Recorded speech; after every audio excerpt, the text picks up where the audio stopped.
chuẩn bị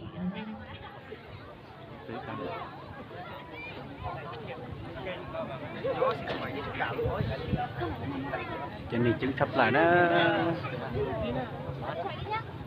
Ui, đây còn khu dân thiếu mà.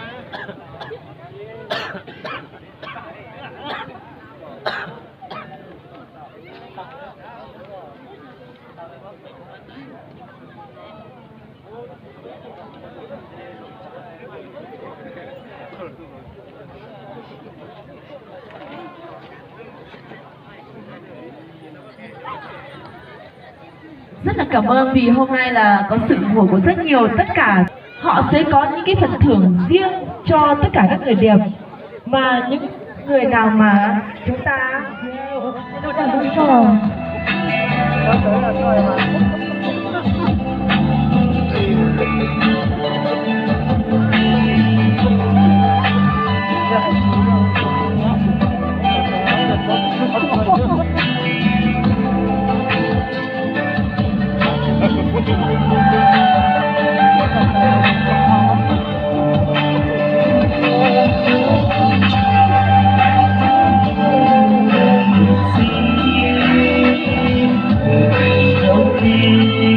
Là ta tỏ tạc quạt đó đó, ý là nghĩ trẻ ba nó chơi xài sinh Rồi, kế xin đó. mời tiết mục có biết chú Ba Thiết, anh Sơn nán lại sân khấu để chụp ảnh lưu niệm cùng các thí sinh. Đây là hoa đà mà đây ở trên giữa sân khấu đi. Rồi ba người đến sân khấu để chụp ảnh với các thí sinh. Và xin cảm ơn chú Vừa A3 là một con người đã rất nhiệt tình đến ủng hộ chương trình.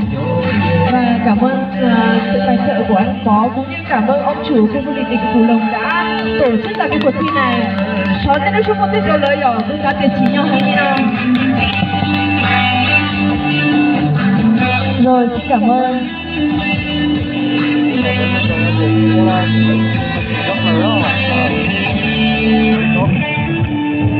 Rồi xong.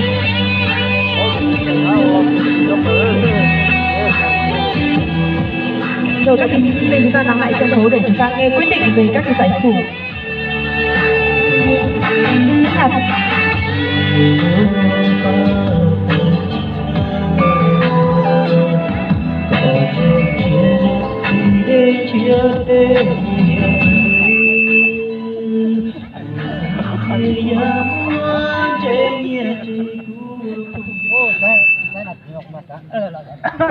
Của chúng ta tất cả là có 9 giải thưởng. Thì sau đây tôi xin trân trọng công bố người đẹp online, tức là trước khi có cuộc thi nó diễn ra là có tổ chức là đưa hình ảnh của các người đẹp lên trang fanpage khu du lịch Phú Lộc, và người có tương tác và được khán giả rất là yêu thích và ủng hộ hết mình.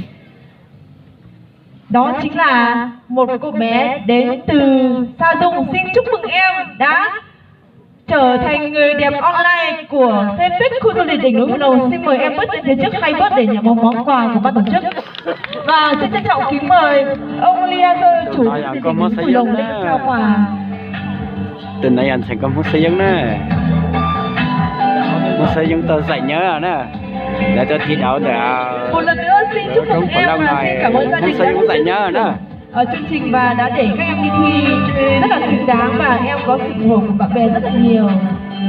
Rồi xin chúc mừng em.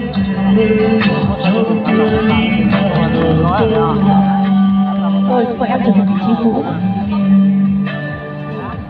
Ở danh hiệu thứ hai là người đẹp có trang phục dân tộc đẹp nhất do tuần thành con chúa mua chế cứ nhập mong rồng câu thêm thì lưu chế thì nhớ từ nó nò người nhớ ít tuần thành công mong pha nhớ lên từ nhớ ba những cái sảnh ba tô hậu nó ở tô. Xin chúc mừng em và xin mời em bước lên phía trước. Xin trân trọng kính mời tiết mục có mưa tôi cho có phần thưởng trong phần dân tộc đẹp nhất này cho từ tôi nói là tôi giải hay nè.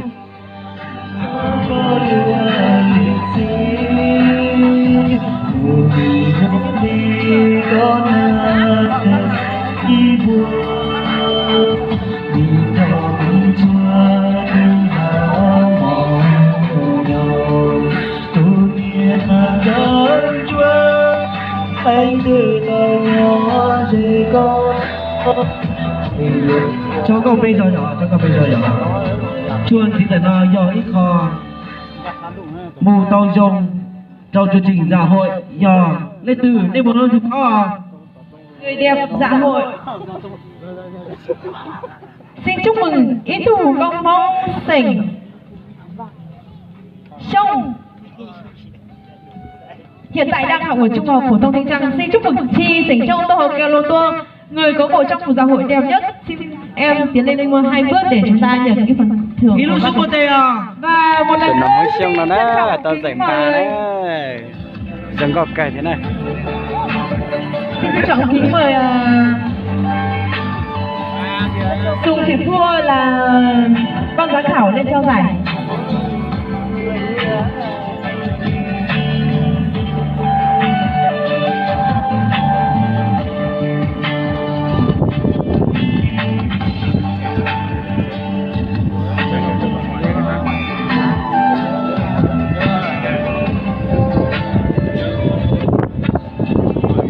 Chúc mừng em có một bộ trang phục dạ hội rất là đẹp, và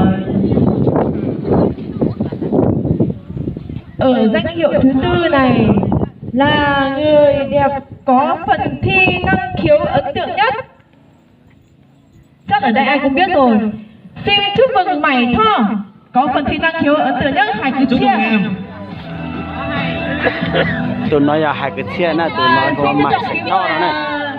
Điểm tin phó Vương tôn trao phần thưởng này. Chị ấy là một con người rất là nhiệt tình trong các chương trình thi người đẹp và đã không quản ngại đường xá xa xôi từ Na Uy xuống đây để tài trợ và đóng góp được chương trình. Xin mời điểm sĩ quan tôn trao có phần thưởng hơn.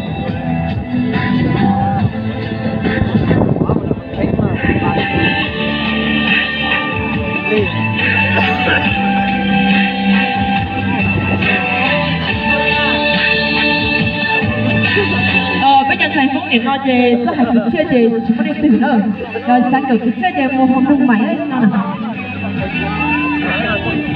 Tụi nó ấy tụi sao hai cái chia nó này.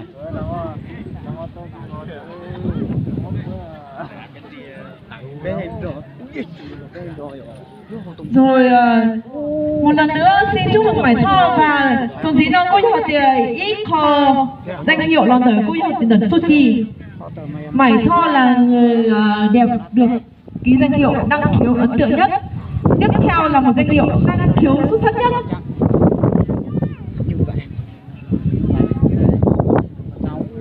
Năng khiếu xuất sắc nhất.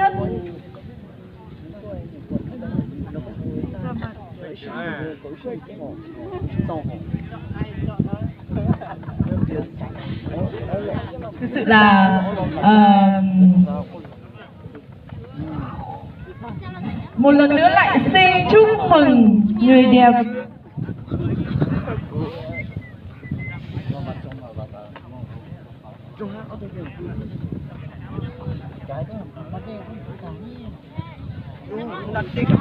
Tôi chỉ hỏi chỉnh chênh nữa. xin chúc mừng Ba Nhánh Sỉnh Ba. Một lần nữa em có 2 giải phủ. Xin em tiến lên phía trước một bước và xin trân trọng kính mời Tia Dơ chủ tịch hội đồng đến trao giải. Tụi nó tao giải cho này.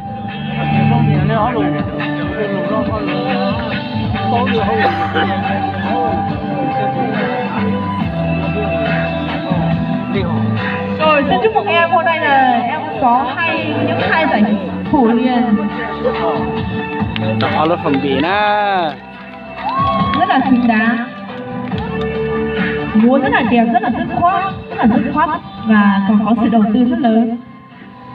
Tiếp theo là danh hiệu người đẹp thần thái nhất. Nên bà bố lên từ lên từ yên bỏ lại nhở. Thần thái nhất xin chúc mừng Tổng công Mông Sơn là Diễm Ly. Xin em tiến lên từ trước 2 bước. Trân trọng kính mời chú Phú Ba lên trao phần thưởng người đẹp thần thái cho thí sinh của chúng ta.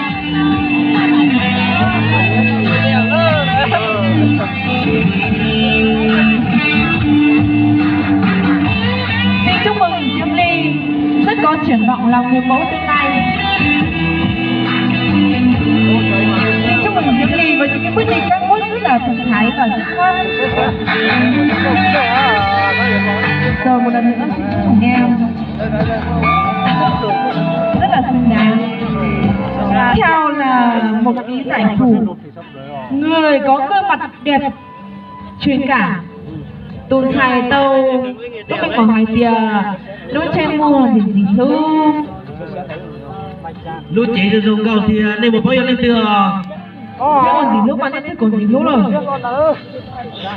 Rồi xin chúc mừng tụi thầy con chốt một lúc với hải tiền bay đi có một mừng trà.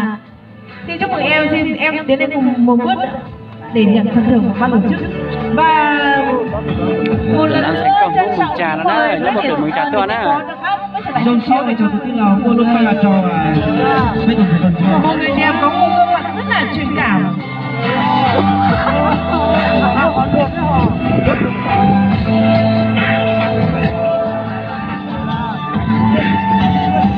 Chúc mừng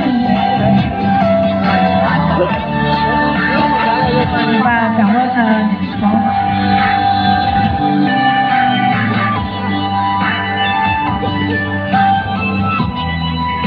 tiếp theo là một danh hiệu tù thầy duyên dáng. Tù thầy duyên dáng thì xin chúc mừng ý tù thầy có mong tô hậu đủ ngao tua. Yến có muốn thành ra xin chúc mừng em là một con người người đẹp duyên dáng, có nụ cười rất là đẹp và chuẩn với nhạc nhạc không? lấy từ người trẻ nha để cho nó là đâu trân trọng kính mời và thị nhi là Miss Mẫu 2019 trong cuộc này.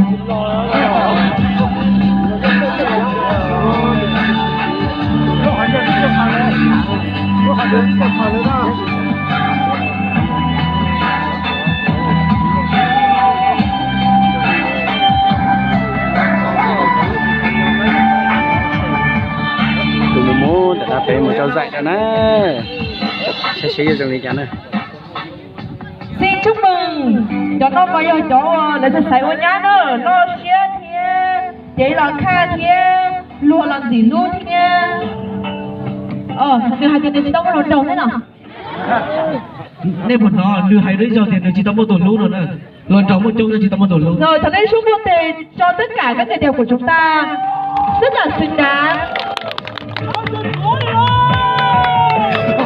Tôi xin công bố 3 danh hiệu cao nhất của ngày hôm nay là tù tàu thi thiên thi o thiên thi b.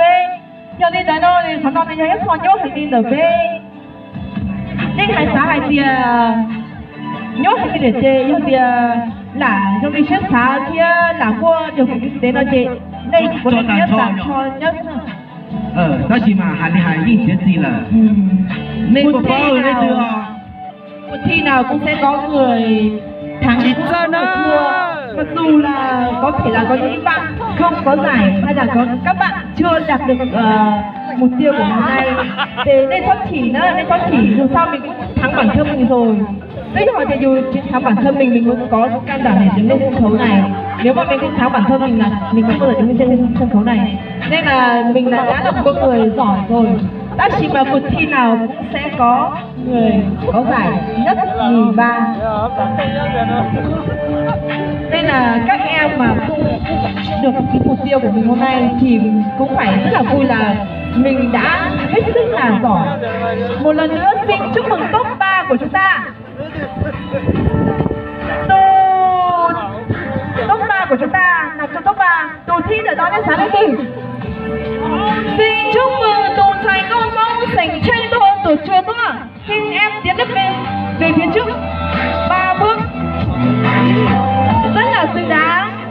Tù thi ớt ở ta giờ tôi giờ ít tù thầy tôi hỏi tổ chùa tôi xin chúc mừng mày. tù thi bên ở đó đi một bay lên từ. Xin chúc mừng em Trang Thùy. Em lên một bước.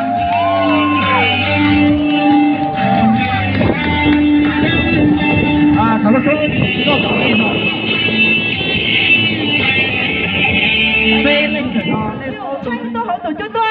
chúc mừng em đã trở thành tù tàu thiết bên tù thầy cho các xin em tiến lên phía trước một bước để nhận phần thưởng của ban tổ chức.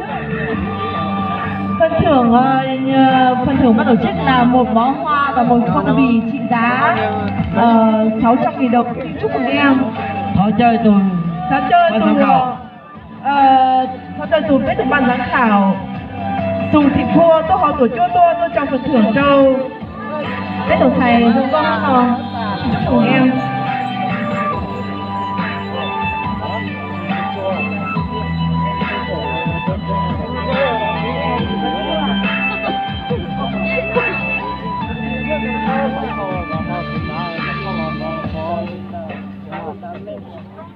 Xin chúc mừng lên cổ vũ xứng đáng à.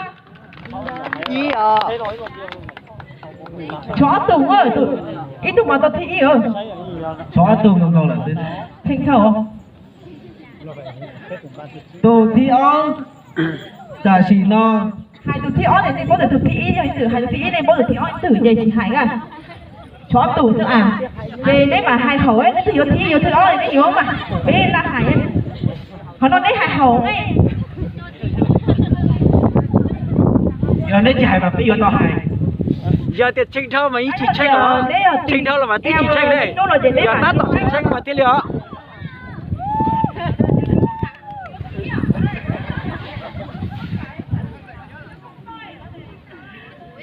Rồi xin chúc mừng. Xin chúc mừng Trang Thùy trở thành người đẹp giải nhất của ngày hôm nay. Và Mải Thoát đã trở thành vế tù Á quân của ngày hôm nay. Và xin Trang Thùy tiến lên phía trước 2 bước, Mải Thoát tiến lên 3 bước. Rồi hai đứa đứng rồi. Xin chúc mừng rất là xứng đáng. Và một lần nữa xin cảm ơn tất cả mọi người đã đến đây tham dự cái cuộc thi. Và bây giờ chúng tôi sẽ xin trân trọng kính mời ông Liazer, chủ của tỉnh Đỗ Phun Nông lên trao giải và trao quà cho tỉnh công chúa. Trân trọng kính mời Miss Mẫu Na Ư 2019 em nghỉ tôn trao vương miện châu Trang Thùy. Xin chúc mừng Trang Thùy đã có được vương miện người đẹp của núi ngày hôm nay.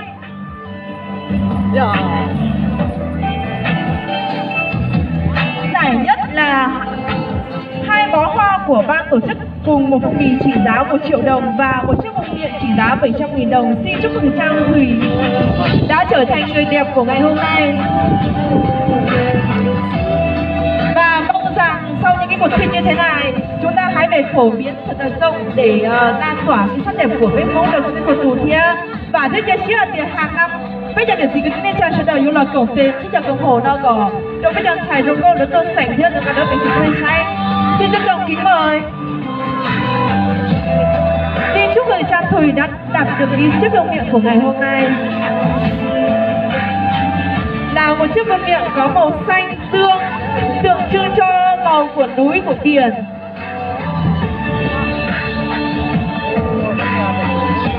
lại có khỏi lúa chín này tròn tông nè thì nó từ dạy nhớ kia nữa nè.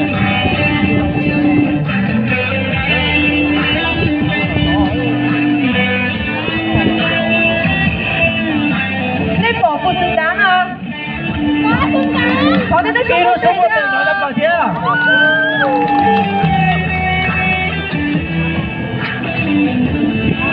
Trân trọng cảm ơn và tốt tần ơi mấy trận yếu có nên số trang ở nhau rồi.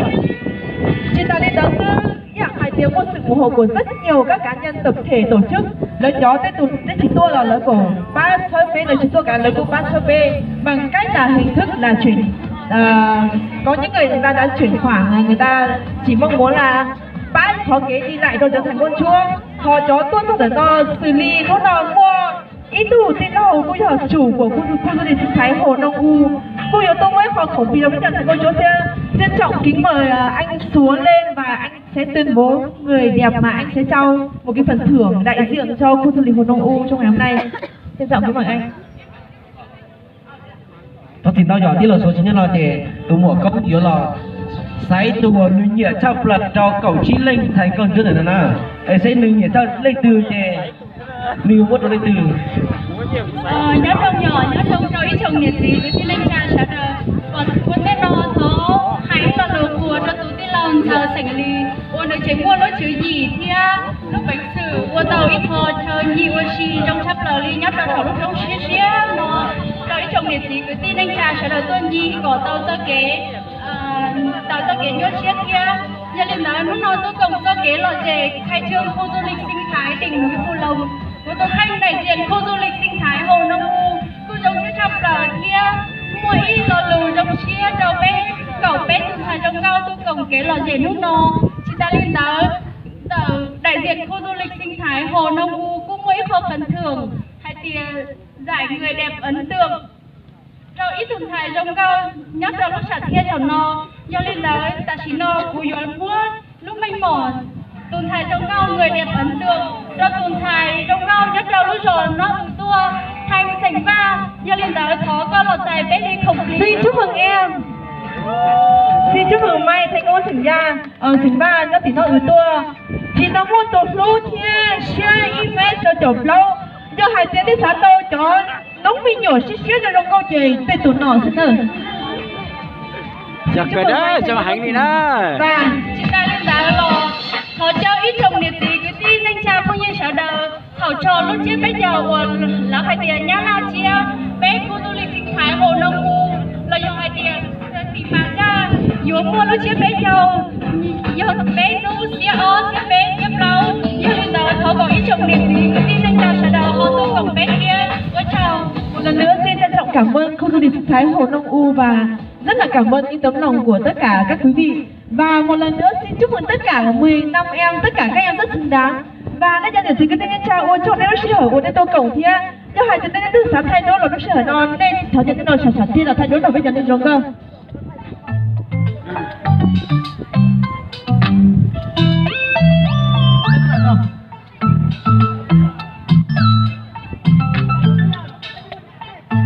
Lấy một đồng tử tí đó, là một hai đồng tử tí nè.